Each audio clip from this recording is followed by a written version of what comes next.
Hey everybody, it's Sunnie Simpkins with the Motor City Throwdown. Today we're here with Brian at Santa Maria Tool, and this is a pretty big shop. What do you guys mainly do here? We're basically an oil field repair shop. We manufacture new parts or repair. Unfortunately, we don't have much in the way of oil fields anymore, but we do a lot of repair work at the mining operation of the Lompoc, and for like Quinn Caterpillar, we repair a lot of tractor parts and various other things.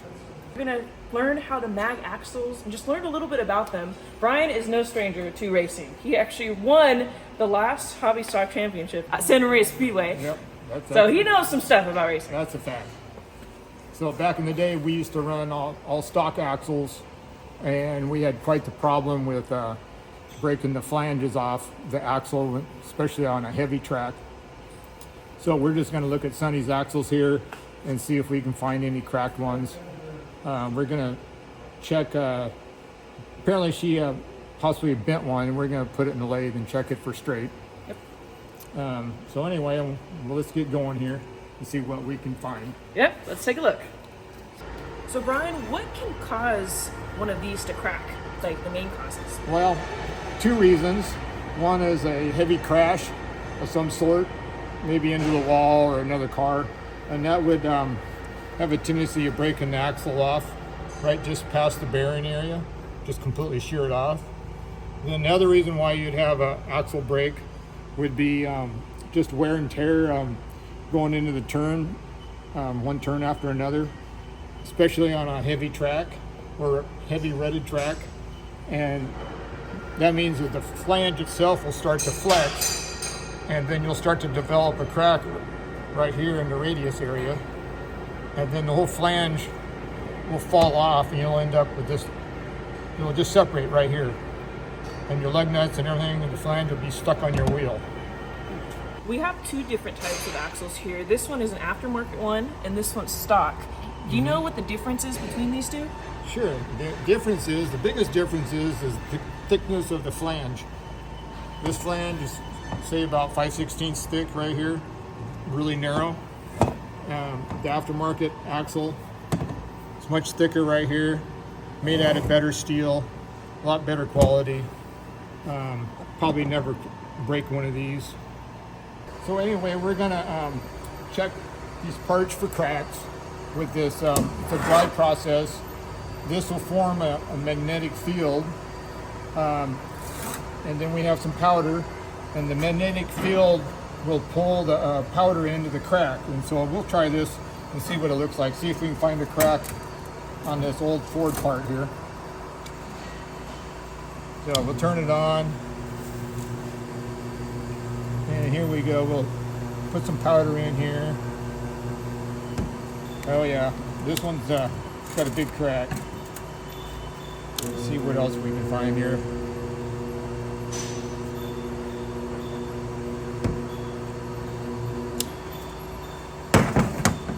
So anyway, here's a nice beautiful crack right in here. You'll see it.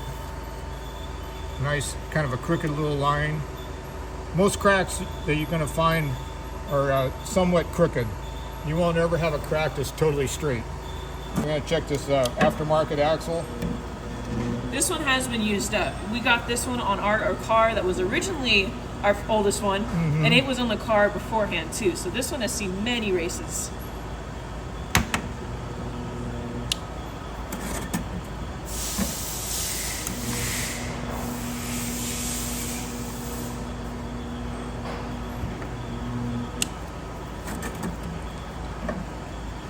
Well, so far you're lucky. Nothing's showing up. And we need an example. Yeah, we'll have to go take it out back and crack it. Yeah, we're gonna have to go crack it.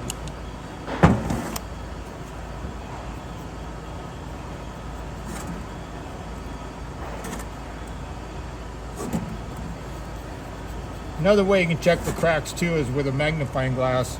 Believe it or not, if you have a good magnifying glass and a flashlight, and you look at it very carefully, you'll see the crack very easily. Yeah, this one looks pretty good. Notice on the bearing area, where the roller bearing's been riding. It's actually formed a little bit of a ridge right here. So it's probably had some heavy use. Probably not the best of shape just because of that. It's going to be a little hard on the bearing. Yeah, you can see it took a hard hit right in this area right here. Yeah, probably shouldn't use this axle anymore. What is this machine called? This is just a regular, they call it an engine lathe. It's your basic tool in a machine shop. So anyway, we're going to check this axle, see if it's straight. This is not exactly how you do it, but it's close enough. Basically, the reason why this is really not the correct way of doing it is because it does not run in the car this way. Normally, it's supported on the bearing area here and here. So we would have to bring a steady rest from down here and put it right here, and this will show you exactly how it runs in the car. But this right here will get you Close enough. Close enough, exactly. So anyway, we're going to turn this on. We'll rotate it a little bit, just like it's in your spider gears or your locker. Yeah. But something's going on here. This flange is wobbling. This bearing area is running out. Oh yeah. Yeah, this confirms it. So you can see it's the axle is running out quite a bit. Yeah, no good. Just no good. This setup right here is going to mimic the way it runs in the car. It's supported right here, and this is where your axle bearing would be riding right here. And as you can see in the video here, this flange is running perfectly true. So this axle is good. This is a really good axle. You won't have any problems with this one. So that's probably good news. Yeah, at least we got one. Yeah, there's one. Have to find another one now. Yeah, you can see that this axle's had a lot of load on it.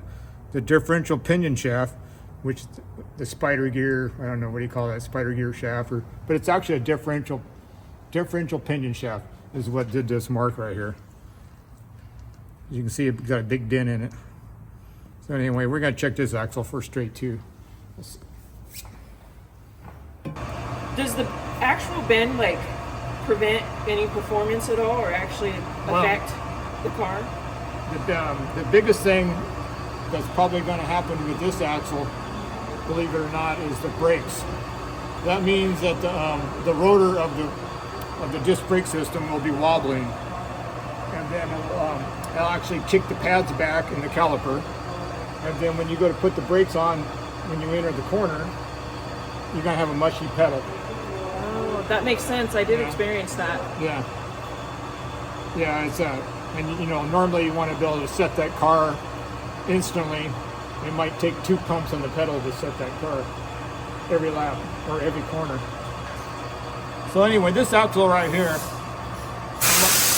I might do you guys a favor and straighten it for you. Oh, I can't say no to that. Yeah. Come down here and look at this, Sunnie. Just side along that. You can see that this flange is wobbling. That's what your wheels are going to be doing. Yeah. Like that. All wobbly. Okay. It's official. Yeah. It is bent. B for bent. B for Bill. This is yours. I'm allowed to try this myself. Okay. It's an honor. All right. So just put it here and then slide it in. Yep. Just like that. Okay. If it's a little too far, we'll put it right there at the bearing area. Okay. Right here.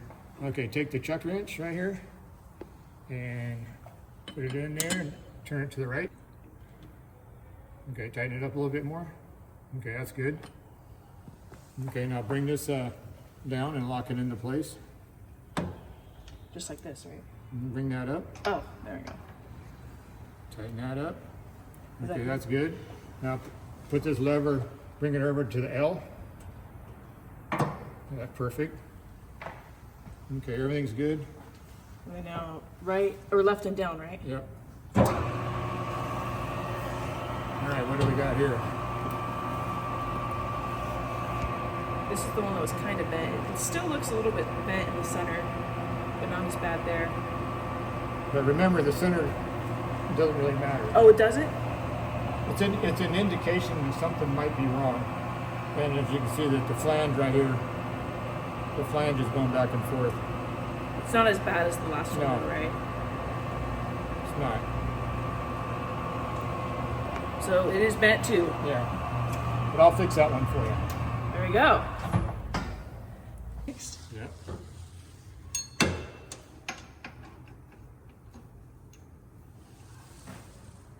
And then Yep.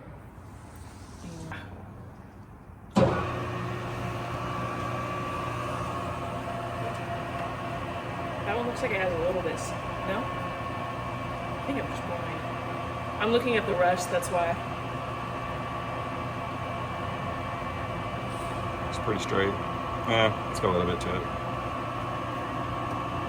Yeah, it's got a little bit. It's a little wobble, but But you can use it still, right? yeah. Is that one- You can still use that one. We were looking at this one, and it looks like it's wobbly here, but it's fine over there. Is there a reason why?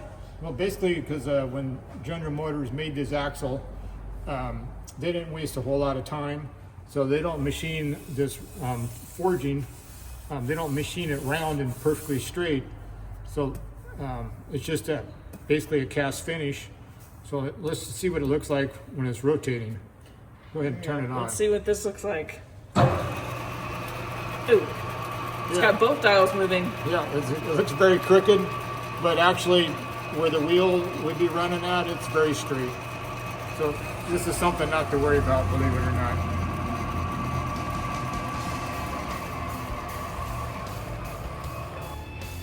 Thank you, Brian, for showing us and teaching me a lot of stuff about axles.